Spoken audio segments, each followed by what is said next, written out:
Mirpur test জয়ের একেবারে সামনে দাঁড়িয়ে বাংলাদেশ আয়ারল্যান্ডের বিপক্ষে ম্যাচ জিততে মাত্র ৪ উইকেট দূরে টাইগাররা ৫০৯ রানের লক্ষ্য তাড়া করতে নেমে আইরিশরা চতুর্থ দিন শেষে ৬ উইকেটে করেছে ১৭৬ রান।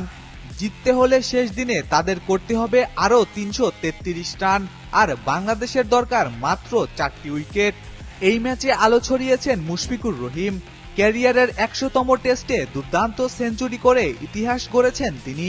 প্রথম ইনিংসে লিটন দাসের ১২৪, মুমিনুলের ৬৩, মিরাজের ৪৭ আর ওপেনার সাদমান ও জয়ের স্থির ব্যাটিংয়ে বাংলাদেশ তোলে ৪৭৬ রান। তাইজুল ইসলামের ঘূর্ণিতে ২৬৫ রানে অল আউট হয় আয়ারল্যান্ড। এরপর দ্বিতীয় ইনিংসেও বাংলাদেশের আধিপত্য। মুমিনুল, সাদমান, জয় ও মুশফিকের 50-তে ২৯৭ রানে ইনিংস ঘোষণা করে টাইগাররা।